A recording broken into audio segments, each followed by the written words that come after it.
Radio Claret América presenta Sediento de ti, la palabra, fuente de vida, con el sacerdote misionero claretiano Tony Díaz. Reflexiones diarias del Evangelio. Aquí iniciamos.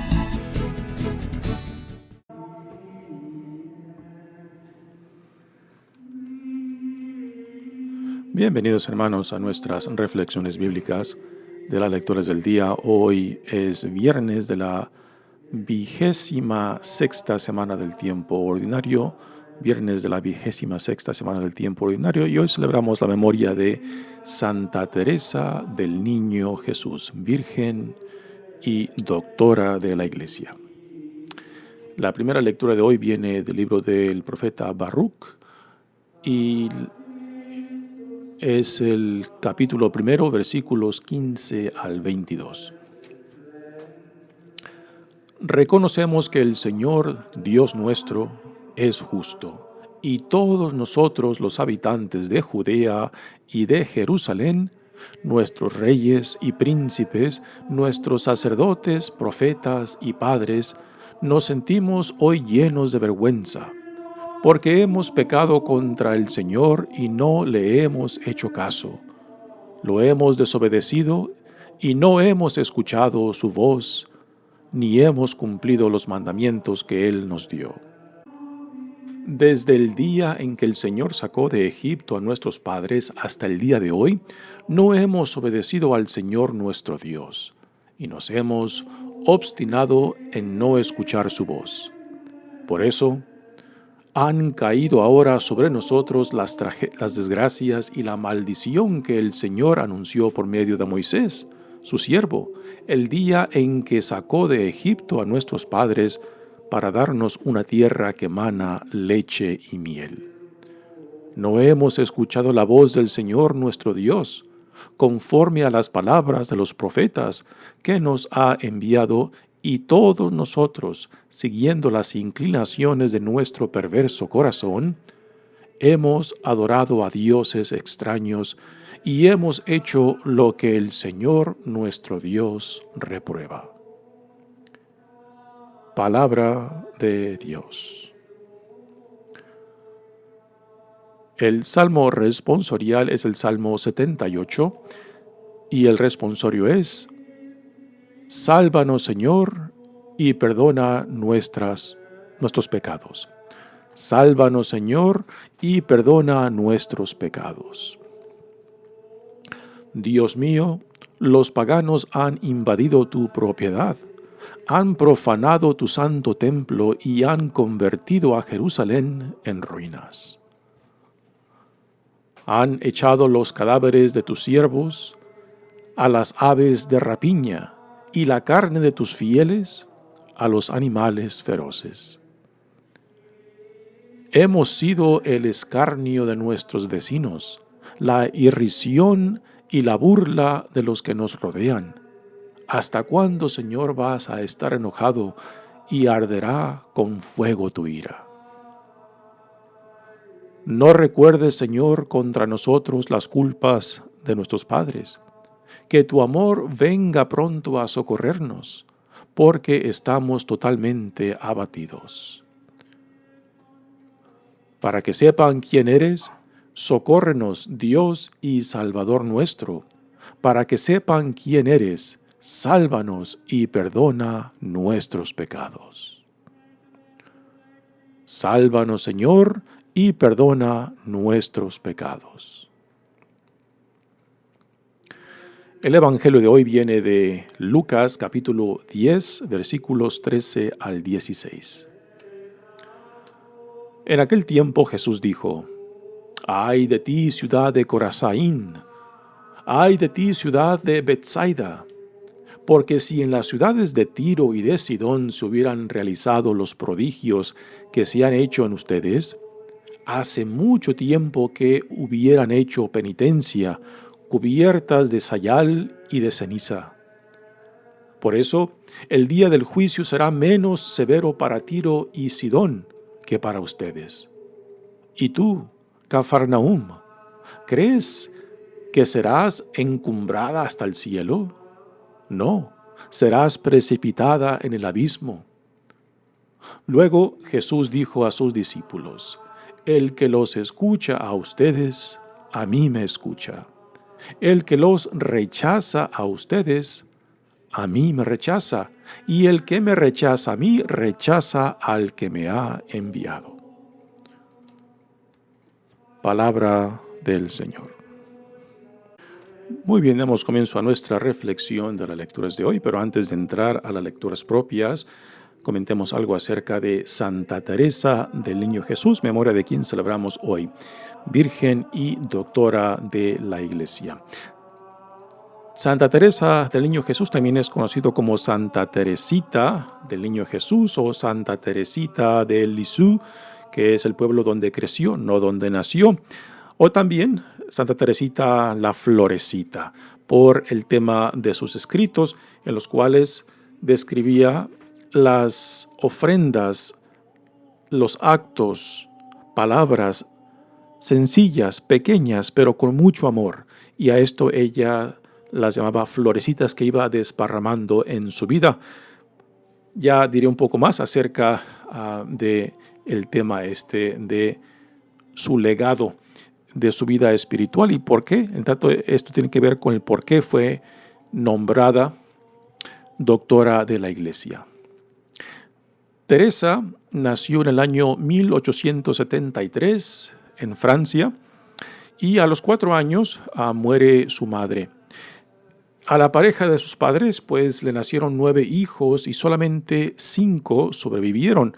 Y Teresita es la más pequeña de esas 5 que sobrevivieron, y todas mujeres. Desde muy chica, Teresita tenía pues una aptitud, un deseo de santidad. Su familia era muy religiosa. Sus padres, antes de casarse, pues tuvieron el deseo de hacerse religiosos, pero al fin de cuentas Dios los llamó al matrimonio. Y de las 5 hijas que sobrevivieron, pues las 5 entraron al Carmelo, se hicieron carmelitas. Una por una fueron ingresando y Teresita fue la última que a la edad de 15 años quiso ingresar, pero porque aún era muy joven, pues la Madre Superiora de la comunidad carmelita le pidió que esperara. Teresita en un viaje de peregrinación que hizo a Roma, pues aún pidió al Papa de turno que si fuera posible que interviniera por ella para que la dejaran ingresar al Carmelo. Al Papa le dijo que pues aceptara la decisión de las superioras del convento de monjas carmelitas. Después pidió a un obispo local de su región que interviniera por ella y finalmente la aceptaron un año después, a la edad de 10 años, de que pudiera entrar junto con sus hermanas al Carmelo.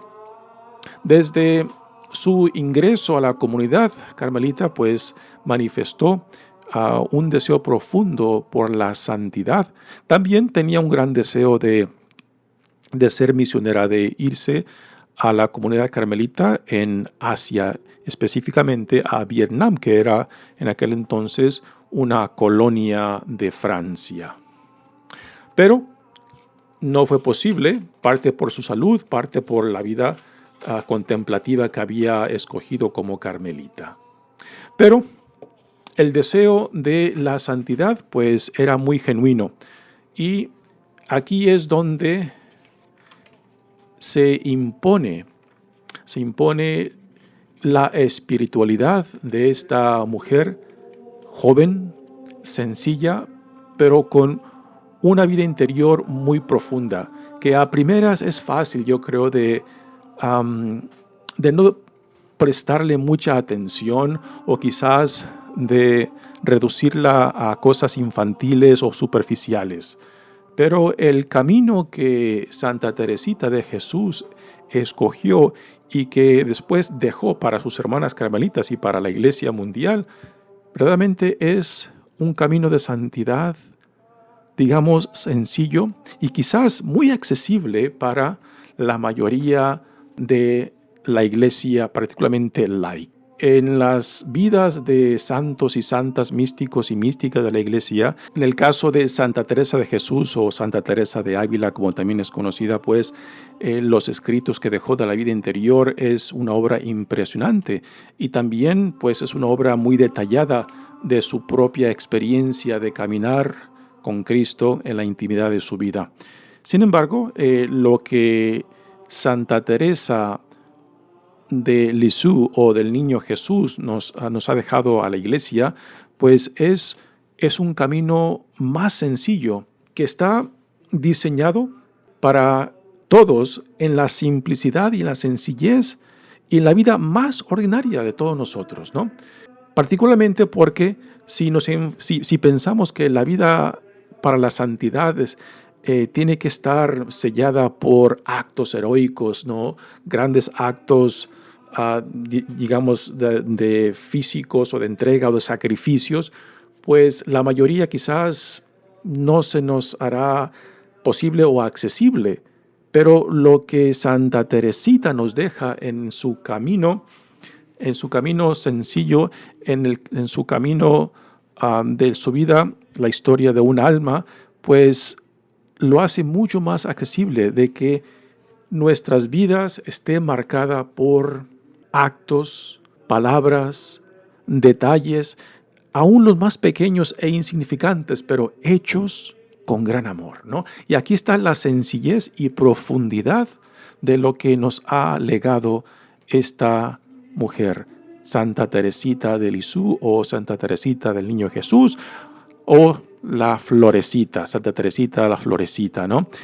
Su vida fue dedicada a la vida comunitaria y contemplativa de las carmelitas. Murió a la tierna edad de 24 años. Es la doctora de la Iglesia más joven que tenemos. Cuando ella fue nombrada y se le dio este título de doctora de la Iglesia, que fue en 1997 por Juan Pablo II, fue la doctora de la Iglesia más joven. Ahí quizás muchos cuestionaron el por qué se le da este título tan impresionante, ¿no? Cuando este título se le ha dado a personas que han dejado un legado teológico o espiritual mucho más amplio, mucho más profundo que el de Teresita. Pero, sin embargo, yo creo que Juan Pablo II pudo apreciar el significado de la sencillez de esta jovencita, de esta carmelita, que a pesar de que vivió pocos años como religiosa y a pesar de que murió tan joven, pues pudo profundizar en su sencillez los valores evangélicos, en ese ejemplo de sencillez, de ofrecer, de dar, de compartir pequeños actos, palabras, gestos, con simplicidad pero con profundo amor. Ahí se manifiesta esta accesibilidad a Dios en lo más ordinario de la vida, cuando conscientemente nosotros entramos en relación, y particularmente con aquellos que quizás se nos hace difícil entrar en relación y tener comunicación, ¿no? Que la simplicidad del camino pequeño que Santa Teresita nos dejó, pues hace muy posible que aún en nuestras relaciones difíciles podamos hacer pequeños actos, palabras y gestos con gran amor que puedan pues disminuir ese distanciamiento en nuestras relaciones, tanto con Dios, tanto con el prójimo y como uno mismo, y que poco a poco, con la misma gracia de Dios, pues ese distanciamiento pueda desaparecer con pequeños actos de amor. A esto Teresita les llamaba florecitas. Y eso es una imagen quizás muy romántica, pero ya después quitando quizás el lenguaje del tiempo de Santa Teresita, pues podemos llegar a tocar fondo, y es un fondo bastante profundo, porque la vida que ella manifestó en su corta vida, pues fue una vida verdaderamente identificada con Cristo. Aún en la vida de claustro que ella vivió, pues ahí pudo tocar ese fondo con la gracia de Dios, con la ayuda de Cristo, con la ayuda del Espíritu Santo, para dejarnos esta historia de una alma sencilla y un caminar sencillo, pequeño, pero profundo. Así que gracias le damos a Dios por esta joven religiosa carmelita que, siguiendo los pasos de una de las grandes místicas, Santa Teresa de Jesús o Santa Teresa de Ávila, pues también fue nombrada doctora de la Iglesia. Realmente un alma sencilla que inspira.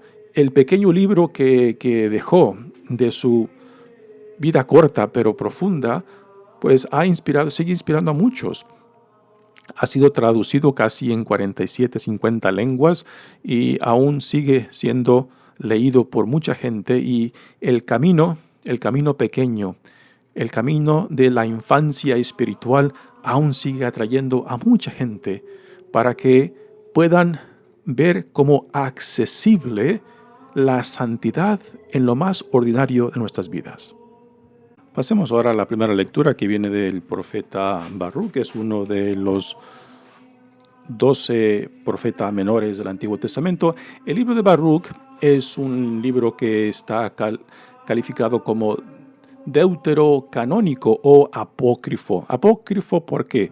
Porque no se encuentra en el Antiguo Testamento hebreo y tampoco lo encontramos en las versiones de la Biblia protestantes, pero sí lo encontramos en la versión del Antiguo Testamento griego. Esta versión del Antiguo Testamento griego se le llama la Septuaginta porque, según dice la tradición, de que fue escrito por 70 escribas judíos que traducieron el Antiguo Testamento al griego. Y que por tanto Septuagíntima hace referencia a los 70 escribas judíos que llevaron a cabo este proyecto. ¿Y por qué al griego? Porque en aquel entonces pues era la lengua, digamos, la lengua franca, la lengua del imperio. Baruc se cree que fue un secretario del profeta Jeremías y, según dicen los comentaristas, que este libro fue escrito durante el exilio en Babilonia, y el contenido, particularmente esta lectura de hoy, es una lamentación no en contra de Dios, sino en contra de la desobediencia, de la infidelidad del pueblo. Empieza hablando de que Dios es justo y que es el pueblo de Dios que lo ha rechazado, que ha sido infiel, que le ha dado la espalda, y por eso el exilio, el sufrimiento dentro del exilio y todas las otras consecuencias que ahora están pasando lejos de Judá y lejos de Jerusalén y lejos del templo, pues son a consecuencias de esta infidelidad a Dios. Así que es un lamento por las obras, por las acciones, por los pecados, tanto de los líderes como del pueblo en general.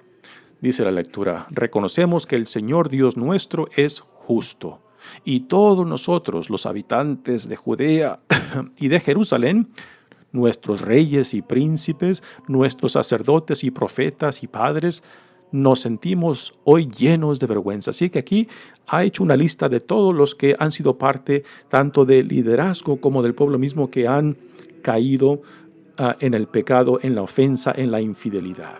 Porque hemos pecado contra el Señor y no le hemos hecho caso, dice el profeta Baruc.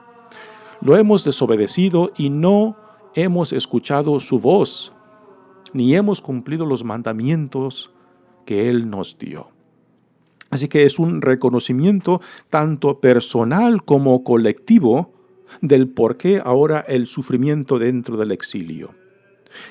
Y esto de reconocer nuestros pecados, de reconocer cómo hemos dañado esta relación con Dios, con el prójimo y con uno mismo, pues es un paso importantísimo, porque cuando vemos nuestros sufrimientos, nuestras tribulaciones, y la primera pregunta que hacemos es: Señor, ¿por qué yo? ¿No? Pues esta pregunta, el ¿por qué yo?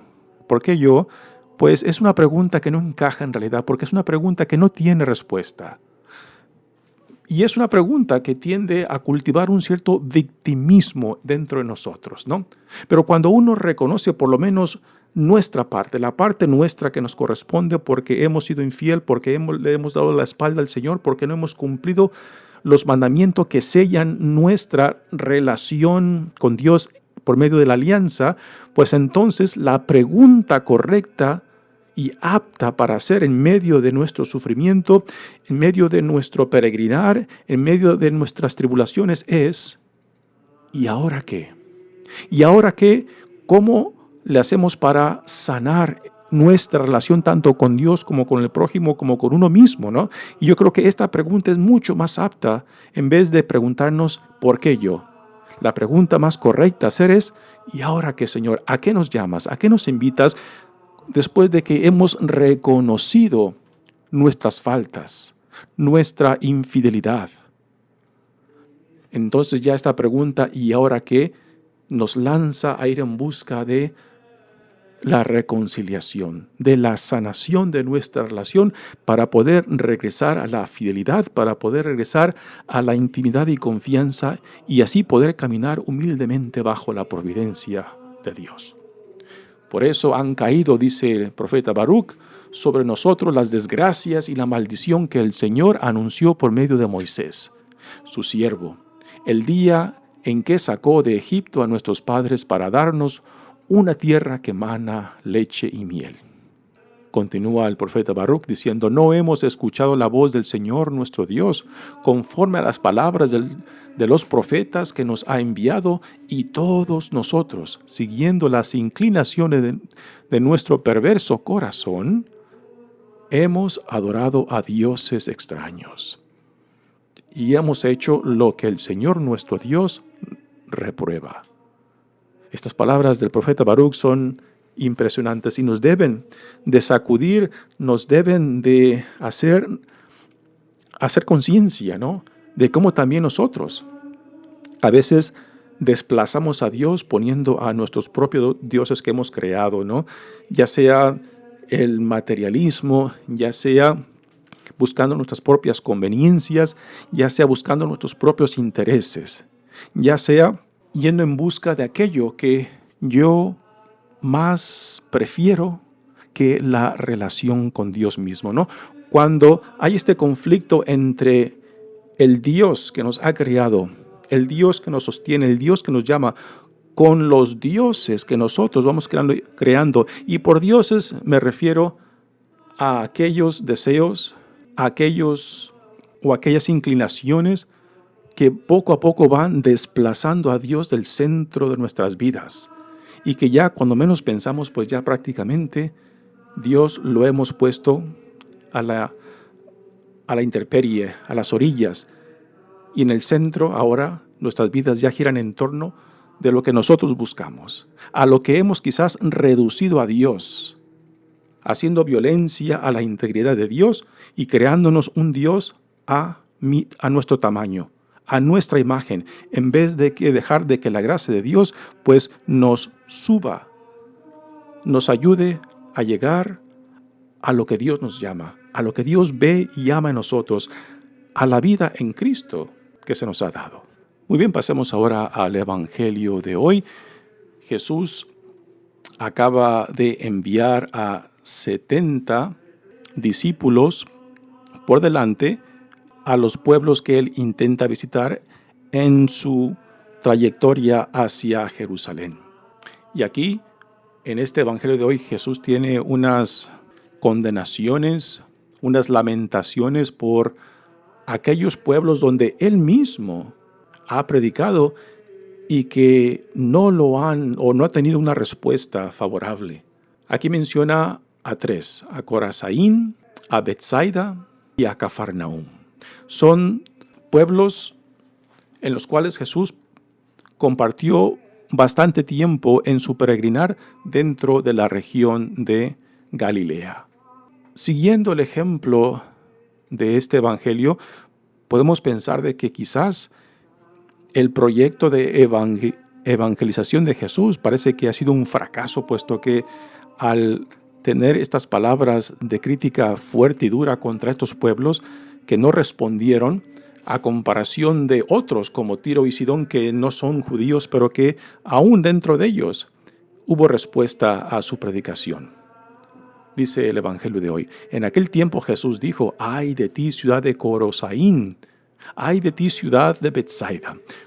Corosaín es un pueblo que está al norte del mar o lago de Galilea, que se menciona un par de veces en los Evangelios. Betsaida es el pueblo de donde son originalmente Pedro y Andrés y también Felipe, 3 de los apóstoles que se mencionan en la lista de apóstoles en los 4 evangelios. Así que estos son lugares donde Jesús mismo visitó y proclamó la buena nueva. Y les dice: ay de ti, ciudad de Betsaida, porque si en las ciudades de Tiro y Sidón se hubieran realizado los prodigios que se han hecho en ustedes, hace mucho tiempo que hubieran hecho penitencia, cubiertas de sayal y de ceniza. Sayal y ceniza son símbolos de arrepentimiento, símbolos de penitencia, cuando uno reconoce su pecado y busca reconciliarse con Dios, ¿no? Tiro y Sidón son 2 pueblos que están al noroeste de Judea o de Jerusalén, y son parte de lo que tradicionalmente es llamado territorio de fenicios. Los fenicios eran conocidos por ser buenos marineros, y estos Tiro y Sidón son 2 pueblos pegados a la costa del Mediterráneo. Hoy en día este territorio lleva el nombre de Líbano. Así que Tiro y Sidón tradicionalmente no eran pueblos judíos. Y sin embargo es aquí en esta región, en Tiro y Sidón, donde Jesús tiene ese bello encuentro con esa mujer sirofenicia que viene y le pide que le sane a su hija, y donde Jesús tiene este bello intercambio donde la mujer prácticamente se impone sobre Jesús, aun cuando parece que Jesús la insulta con sus palabras, y la mujer no se deja reducir al insulto, porque ella lo que busca es la sanación de su hija, y viene con una fe tan grande que Jesús mismo se queda impresionado por esa fe de esta mujer. Una fe que quizás Jesús no ha encontrado ni entre su propia gente. Así que en Tiro y Sidón, Jesús, en ese encuentro con esa mujer sirofenicia, tuvo una experiencia singular que también a Jesús mismo lo dejó impresionado, ¿no?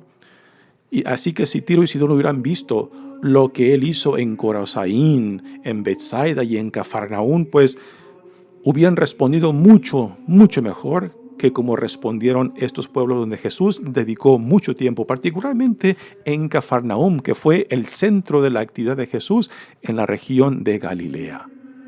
Y pensar que esta crítica fuerte y dura a Jesús la dedica a este pueblo donde prácticamente se convirtió en el centro de actividad de Jesús, donde iba y venía. El Cafarnaún también es el pueblo de Pedro y Andrés. Parece que es muy probable que la casa de Pedro y Andrés era la casa que Jesús utilizaba para ir y venir dentro de la región de Galilea. Y decir que por eso el día del juicio será menos severo para ti, Tiro y Sidón, que para ustedes. Y tú, Cafarnaún, ahora le dice: ¿crees que serás encumbrada hasta el cielo? Esto de ser encumbrada son palabras que casi siempre se dicen en referencia a Jerusalén. Dice: pero no, serás precipitada en el abismo, ¿no? Así que con esta crítica dura y fuerte parece que Jesús tuvo pues muy poca respuesta a la evangelización que él mismo llevó a cabo en este pueblo. Luego Jesús dice: el que los escucha a ustedes, a mí me escucha, y el que los rechaza a ustedes, a mí me rechaza, y el que me rechaza a mí, rechaza al que me ha enviado. Estas palabras parecen encajar mucho más con el envío que Jesús hizo con los otros discípulos, que los manda por delante a los pueblos que él piensa visitar mientras se dirige a Jerusalén.